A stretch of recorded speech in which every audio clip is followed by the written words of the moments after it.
Yes, thank you. And it's recording now, I believe. Yes. Cool, thank you. Okay, hello again. So we are your international grad peer mentors. Over here we have Laura, Mayang, and Sasha. So I'm Sasha. I use they, them pronouns. I'm going into my second year in the education department and got my email there on the slide if you would like to get in touch with me. Laura, would you like to? Hello, everyone. So just like Sasha said, I am Laura Rodriguez Belandia. I am from Colombia, and I am pursuing a PhD in chemistry. So this fall, I'm going to start my second year. So last year, I was right in the same place where you are right now. So it's super, super, super exciting for me to share this information with you. Just like Sasha, I also have my email like right here down my name in case if anybody would like to reach out. All right. Hello, everyone. It's so exciting to see everyone from all over the place. My name is Mayang. Use she, her pronoun. I am a part of the International Grad Peer Mentor, and I am currently going to be going into my 5th year as a PhD student in the molecular cell and developmental biology. So yeah, thank you all for being here. Yeah, so thanks. I just wanted to mention that we'll also be sharing the recording and the slides as well. So along the way, like if there are any things that you need more clarification on, these will be shared. And you can also type messages in the chat along as you're going. Okay. So we'll go first with the banking and financial assistance, and then next we'll cover phone plans. And then we'll also look at campus resources, and we'll end off with talking about living in Santa Cruz.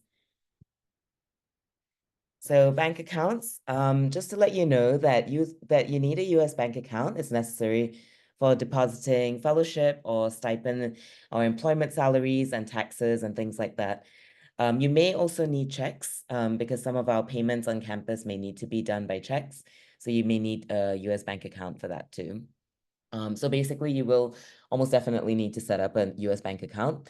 For this, you will need documents such as your student ID, your passport, and it's also helpful but not completely necessary to have your social security number and a US phone number. So with some banks, you can actually open the account without having your social security number yet. And then once you get your social security number, then you can add that into your bank. So I'm with Wells Fargo, and I did that. When I opened my account, I didn't have my social security number nor my US phone number yet. And then I opened the account, and then when I got those, I just updated my profile. Yeah. So the three sort of major banks are Bank of America and Wells Fargo and Bay Federal Credit Union. Bay Federal Credit Union is the only one at the moment with an ATM on campus. So you can also like that may be part of your consideration. But a lot of things on campus and otherwise can be paid with a card, and you can also withdraw cash, like in the city and things like that. So that's usually fine. So for each of those, we've got links to how to open a bank account. And, as mentioned before, the slides will be shared later, so we can, you'll be able to click on those links. So within Santa Cruz, there are also local banks, and some of these are more friendly for first-time credit card owners. So for example, if you need to do a background check and if you haven't lived in the US before, that may pose a bit of an issue. So if you would like a credit card, sometimes those banks may be better. But these are, smaller banks and they may not have as many ATMs or other things. So different considerations when you're thinking about opening a bank account. And after you've got your bank account, you can set up a direct deposit. So there are two things here. You need it for UCPath and MyUCSC. So for MyUCSC, this is to bank in with your fellowship or stipend or other things. And then your tuition and other payments will be made directly, tend to be made directly from your fellowship allowance. And then the rest of your stipend will be banked into your account. And UCPath is for when you start TAing or working for the university. So then it can be put in by direct deposit then. So there's also a link on how to set up your direct deposit. So there's also other financial assistance that's available. So this is in the case where, for example, if your fellowship hasn't come in yet, or you're struggling financially, or there are other things that that you kind of need support with, so you can reach out there. With all of these, you can reach out to them. They may not necessarily initiate to come to you. So, but just know that they're there. So like if you do need support, please go ahead and reach out. You can also kind of clarify whether or not they'd be able to support you. So if you're in doubt, it's much better to reach out and check in with them. And they'll let you know about whether or not like they're able to offer support. So for example, there is Slug Support. There's also a link to that. And Slug Support offers things like grocery support. So for example, for me, my fellowship took a while to come in. And so in between, Slug Support actually helped me with groceries. So they gave me a $100 grocery voucher to help me be able to go to the grocery store and use that while I was still waiting for my fellowship money to come in. And Slug Support also allows, it like offers tech and computer support.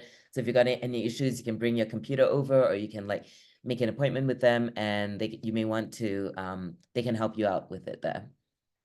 There's also the Financial Aid and Scholarship Office, and that like actually offers like kind of an assessment or kind of just also guidance and evaluations about like what kind of financial aids are available if you need it. So within like, the Santa Cruz or the US in general or UCSC in particular, there are different sorts of financial aids that may be available. And these are kind of like on an individualized person-to-person basis. So like, yeah, if you need any support there, you can kind of have a consultation with them and find out through that. And then there's also food support. So within the campus, there is a Redwood Free Market. So there you can get like vegetables and, different groceries. And they've got like, quite a lot of fresh vegetables and fruit. I've gone there before and it's pretty cool. And it's a nice area too. You can get just kind of like look around at what they have on offer. And it's kind of just a take as you need kind of basis. So whatever they have available, and if you need it, and you can help yourself to that. There's also Second Harvest Food Bank, which is one of the many food banks that are across like Santa Cruz in general. So similarly, they also provide based on what they have available, and you can see what's there. And they tend to, like both for Redwood and Second Harvest, they tend to have a variety of things. So they will probably be able to cater to people who are vegan and have dietary preferences and that sort of thing. So you'll be, pretty well taken care of. There are also free food pantries. Like for this, it's quite easy to Google and find out where the free food pantries are. They tend to be pop-up basically. So they change location or days on different times. But yeah, you can like relatively easily Google that. And then there's also the UCSC Farm for cheaper organic produce. And the links, whatever is underlined is a link. So later on when we share the slides, you're welcome to go to click on those to find out more about them.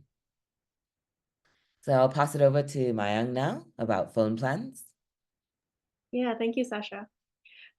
So I guess the first phone plan that is really popular among international students is the Mint Mobile.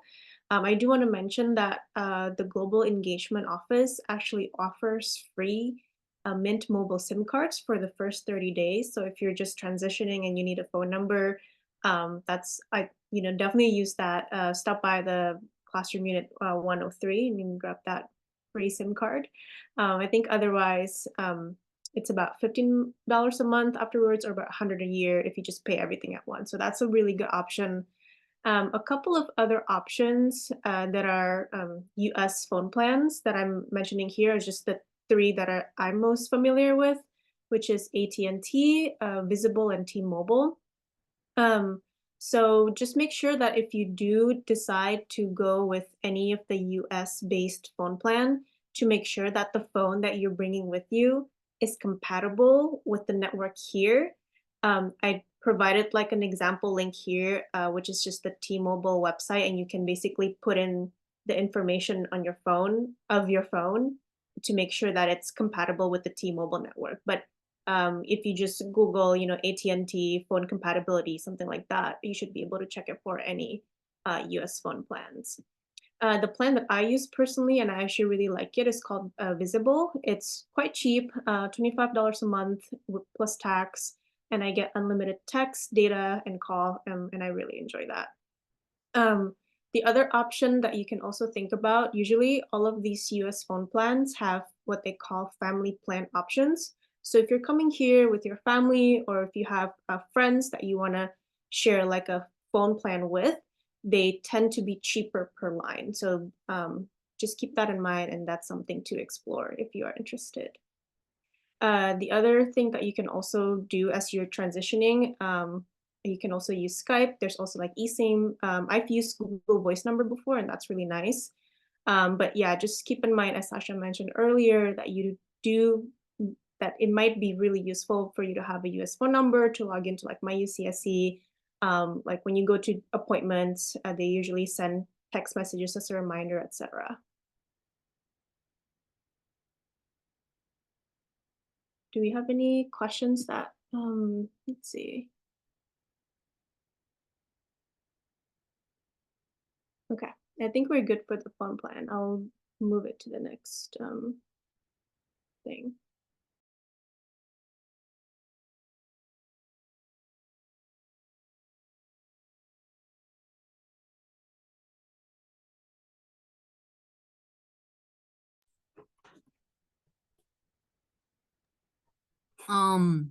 There is some question. Somebody is asking if we every time we need an appointment before visiting the bank.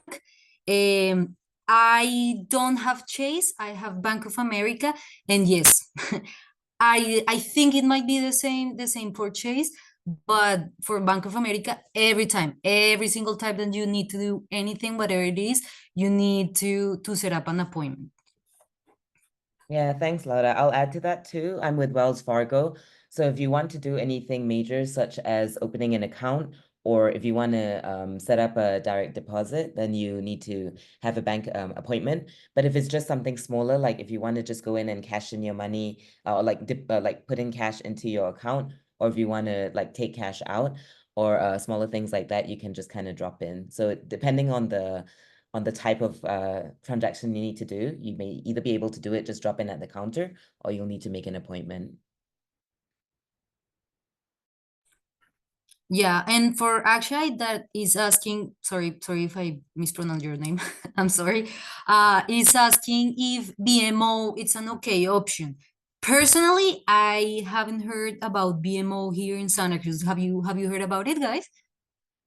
Only in commercials. Right. Actually, maybe this BMO is not a very good option here in Santa Cruz, because if we haven't seen it, it means that probably there is no offices here. So yeah, you want to make sure that there is an office here in Santa Cruz. So I actually just Googled real quick. I think there is, they do have an office here in Santa Cruz. I think it's just not like, yeah, I'm just not familiar with it. Oh, sorry. Yeah, but they do have an office downtown, so that is pretty convenient to get to. Oh, okay, that's great. Sorry, my bad. Sorry, thank you so much, Mayang. Okay. Okay, so yeah, if they have an office, then it might be a good option, but again, it's not very super well known. So yeah. Okay, so moving on to the health support. So I don't know, probably you of course all have heard about UC Ship. So the one thing that you all have to have clear is that every single student, regardless if it is undergrad or grad student, we all must have a health insurance that works locally within the Santa Cruz area. So all of us, we have to have a health insurance. So the default health insurance for us is UC Ship, as you all know, and UC Ship has a lot of good things. It offers a lot of nice services. Personally, and I am kind of happy. I am happy. I am happy with UC Ship. It has very good services. Of course, with its ups and downs, it's not perfect, but I am very happy with UC Ship. For the people that has a spouse, that has a domestic partner and kids, UC Ship also covers them. So this is a very important thing for you all to have in mind. Another thing very, very important is that every quarter you are going to be asked if you want to waive or you don't want to waive UC-ship. If you don't do anything, it means that you are okay having UC-ship. If you waive UC-ship, it means that you already have a private health insurance, and you have to demonstrate the UC, the university, that you are enrolled in a health insurance. So in this slide, I am showing you the website for you all. Go on there. There is a lot of information there. But the health insurance makes sure that it meets certain requirements from the UCSC. It is very important that you go through it if you don't want to have UC-ship. Personally, I am super lazy, super lazy, and I just, I don't have any other option. I don't want to go through the work of comparing different insurance plans. I am lazy, and again, I am happy with UC-ship. UC-ship, I think, is a very good service. So with UC-ship, you can go to the Student Health Center. I am going to show you in the map where is it, like in the next slide. With UC-ship, you are able to use, oh, thank you, Sasha. With UC-ship, you are able to use all the services for free, although make sure that some of them have service fees. So yeah, make sure that you know which one of those services have fees. But yeah, with UC-ship, everything, all those services are for free. If you don't have UC-ship, it is a little bit hard to know which service you're gonna be reimbursed by your health insurance, or which service, the fees might vary, so it is a little bit confusing. So you want to make sure like the plan, what covers your specific health insurance.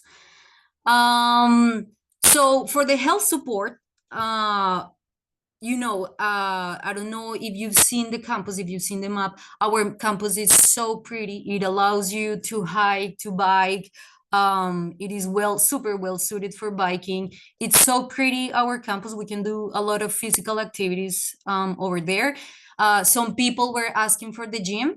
The gym is free during the fall, the winter, and the spring. And during the summer, which is July, August, September, it has a fee of $90. So the gym, personally, I don't use it because I don't enjoy going to the gym. But if you like to go to the gym, this might be a good option. The gym at UCSC is a little bit small, so make sure that you go not in a rush hour, because it might get packed a little bit. So that's one of the things of our gym. It has a beautiful pool. So for the ones that love swimming, guys, you have to go to this pool. It's beautiful. It's super nice. It's huge, and it's a little warm, so it's nice. If you want to use the gym, for example, during the fall quarter, you want to use the gym, you just have to enroll the classes, and with your ID card, please don't lose your ID card. You take your ID card and you show it to them in the entrance, and that's it. There are other things different from the gym. And for example, the UCSC offers the sailing club, which is super cool. They have boats in the harbor, and if you like sailing, this might be an option for you. Do you guys have any experience with the facilities at the UCSC?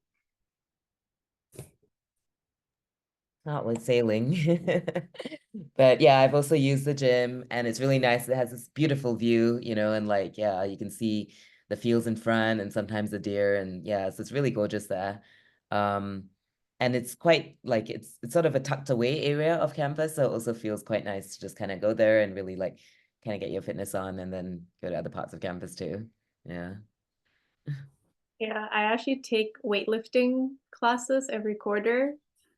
Wow, that's super cool. And it's actually really nice. So yeah, highly recommended. Use those. Great, thank you. Okay, so for the next slide. Thank you. So here is the student center, like up in the hill. It's super easy to see it when you're walking or biking, whatever. There is like right next to the road. It says the Student Health Center. And with the UC ship, you get annual eyes exam, you get your STI testing, reproductive health, biannual dental cleaning. Yesterday I had my dental clinic. It was super super cool. We also have immunizations, and all of these again are for free with the UC ship, although you might want to research about the service fees. Also, they offer appointments through telehealth or in person, which is like really nice if you don't have the time to go to the health center. Of course, for some services, no, of course. Next one. And now, a very, very, very important topic that I think you all must know is the mental health. So the UCSC is very committed to mental health, and in the Student Health Center, they also provide like this kind of help through the CAPS.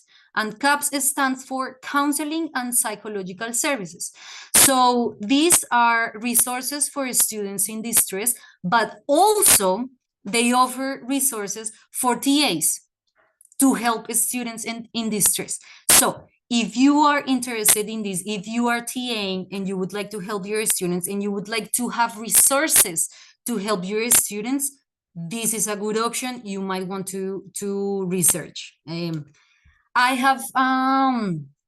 haven't used it a lot so far. I am starting using it like right now. But do you guys have a lot more experience with this? Do you want to share? Yeah, I've actually used the caps a lot and they're really, really great. They also have like different like support groups focused on different things, whether it's like managing your anxiety or like a women's graduate support group, etc. And yeah, absolutely like use those resources because it's really helpful. Yeah, same for me too. So I've also done the one-to-one psychological like counseling services, sometimes on Zoom, sometimes in person. They're quite accommodating a lot of the times, depending on what sort of suits for your schedule and your needs. And they're very queer friendly as well. I've also the trans and non-binary group that I'm part of, and there are also loads of other kind of yeah, just like there are group sessions, there are individual sessions. There are lots of those. And like, yeah, even for like the physical health, stuff, things that I should check up and I just never really bothered to. And then like, I was like, oh, I have access to it, so I might as well do it here. So I've actually done like other kind of like things, like skin things or other things that I'm like, oh, might as well do it while I'm here. So it's really, really good. Yeah, I think I highly recommend like trying to get kind of just get going with CAPS, like having it as an option there for you to like use if you need. And also I usually find that people sometimes maybe have a bit of difficulty getting started. So if that's like kind of the worry that you have or the issue that you have, know that it's just like one little step to take, and then after that you can kind of continue on if you feel like the counseling would work for you. And doing a PhD, I think it's good to have support and support in multiple ways as well. Wow, yeah, you're absolutely right. There are gonna be times that you feel, let's say, a little bit overwhelmed, and these kind of resources are very helpful. So before passing it on, there was one question regarding the UC ship and TA. So again, it is mandatory for us students have one health insurance. whether it is private or UC-ship. So you make sure that at least you have one of them. If you do not waive your UC-ship and you have a private health insurance, you are gonna pay for both of them. So you wanna make sure that you only are paying for one of them, okay? And make sure that you waive it or not, depending on if you already have a health insurance provider.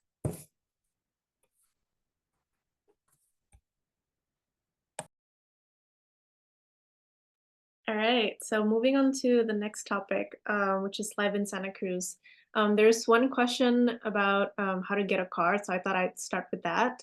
So basically, some of the documents that you would need in order to obtain a car is obviously a US driver's license. You can also have just an international driver's license, which is good to have as you're transitioning here. But I think for me, like when I brought my Indonesian international driver's license, it only was it would like expire after a couple of months. So you really should only use that temporarily. I think we have like a link for people to like guides on how to obtain a driver's license here in the US, and we can make sure to share that in the end. But yeah, so if you do want to get a car, a mailing address is obviously really important because that's necessary for your car registration, insurance, as well as driver's license. So if you don't have housing yet, then it may be slightly difficult to have that. And yeah, so I just also want to make sure that I communicate that insurance is actually mandatory for California drivers. So if you have a car, you absolutely have to have insurance.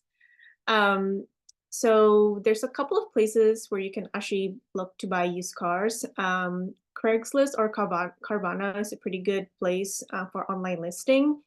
I think just make sure that you're being careful. I think there's also a couple of dealerships in Santa Cruz itself that you can go in person and actually look at cars. If you just Google them, there should be like at least 2 or 3 of them like within the downtown area. So the other option that you can also consider if you, let's say, don't have a mailing address yet, but you want to drive around, is you can also have a Zipcar. So a Zipcar is basically you can pay $25 a year as a UCSC student to get a membership. And I think they have like Zipcar stations around the campus as well as throughout the city. And you can just pay about $9 an hour to use the car or $72 a day to use the car. And that, covers gas. You don't have to have your own insurance, etc. So I actually used to use Zipcar, and it's really, really convenient if you just like need to travel for a day somewhere a bit far and you don't want to use public transportation. There's also a couple of car rentals in Santa Cruz, Enterprise and Avis. I've used Enterprise before and they're really good. So yeah, if you're like here the first week and you need to get stuff around and you need to like move around, definitely check out those car rentals. And obviously the other option is online taxi. Uber and Lyft is really convenient too in Santa Cruz. I think we're ready to go to the next. So the other thing that I thought we should cover are like the different grocery stores and what they're good for. So I personally go to Safeway for like any basic needs. You can actually register yourself as a student at Safeway, and you can get 5% off the total amount of your groceries during the school year, which, that's 5% less that you have to pay. If you are looking for a bit more like specialty foods, such as like organic, gluten-free, if you're like vegan or vegetarian, Whole Foods and New Leaf Market is like a really good option. The other grocery store that's actually my favorite is called Grocery Outlet, and they have usually like really cheap pantry foods and like other amenities. If you're looking for like herbs and spices, the Food Bin and the Herb Room is also like a really good option to go to. May I add another one? Yeah, of course. Please don't forget Trader Joe's. We love. I forgot. So if you like snacks, Trader Joe's is a very, very, very good option. They have great nuts, great cashews, peanuts. All of that snacks are so good. I love your passion for Trader Joe's. I love their cashews. They're so good. Yeah. We also want to mention that some of the housing here that you might rent may not come with washer and dryers. So you obviously would need to use like public laundromats to wash your clothes. Some public laundromats only accept coin as form of payment, so just make sure that you have those. And just a word of caution here to make sure you never leave your laundry unattended because people might take them. So think about it. If I could just add to the laundry thing as well. So some laundromats also you need an app. So you will need to have a smartphone if you're using the laundry with an app. And actually relatedly also to log into our My UCSC, you will likely need to use a smartphone option. Like there's also another option where you can get a token, but it's quite a hassle and it's not really that easy. So when you're looking at phones and phone plans and stuff, like it may be, like something to keep in mind that you'd probably it would be useful to have a smartphone, maybe for laundromats, but most definitely for logging into My UCSC. Thank you for that. Yeah. Yeah, so I think one of the things that y'all should definitely be excited about is the nature in Santa Cruz. We're very well known for like the beaches and the hikes. So just a couple of places that I personally really like to go to is like the West Cliff and East Cliff. So this is like, I think, an image that I just randomly got from Google. But yeah, it's like this really long walk overlooking the ocean. It's really beautiful. There's a couple other beaches if you just want to lounge and swim. During the low tide, you can actually like go tide pooling and look at all the little sea creatures. They're really cute. There's like a Pogonip Trail on UCSC campus. It's a really kid-friendly hike, and they have like a couple of cool places, such as like the Koi Pond, Rock Garden. It's just like some random spots that the students, I think, put up. On top of the beach, Santa Cruz is also well known for its giant redwoods, and Henry Cowell is like a really nice place to go there for walks. Some other activities that you can do in Santa Cruz is going to the downtown. There's like the cinema, museum, a bunch of food places. I actually personally use this link a lot, which is the Lookout Santa Cruz. It basically tells you like everything that's going on in Santa Cruz within the time that you're looking at the website. It's a nice way to like know what's going on.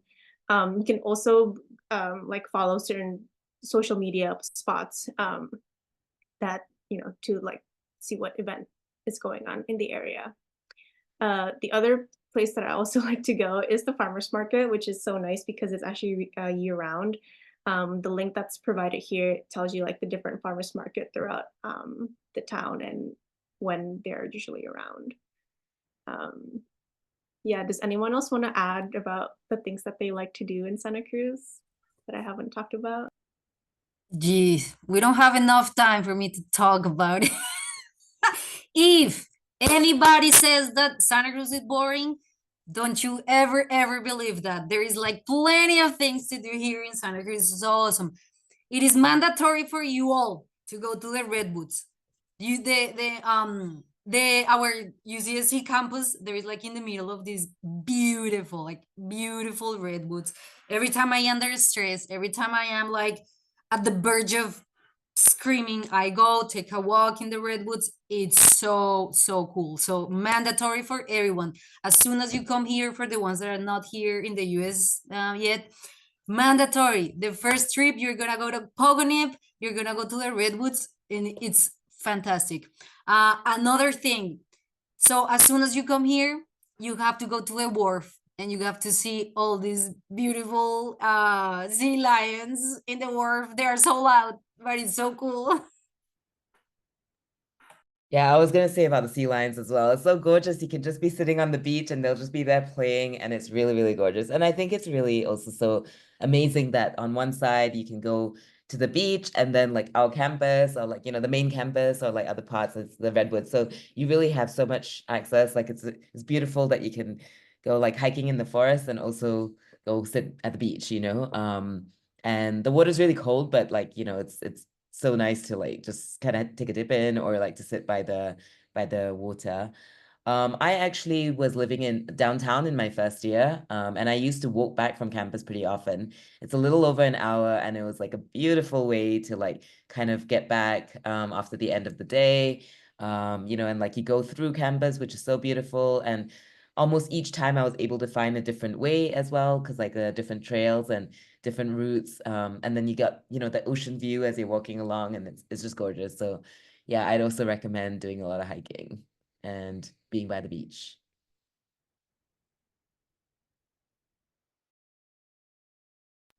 I think that covers all the slides that we have. Should we stop recording and open it up to the floor for a Q&A if anyone has any questions?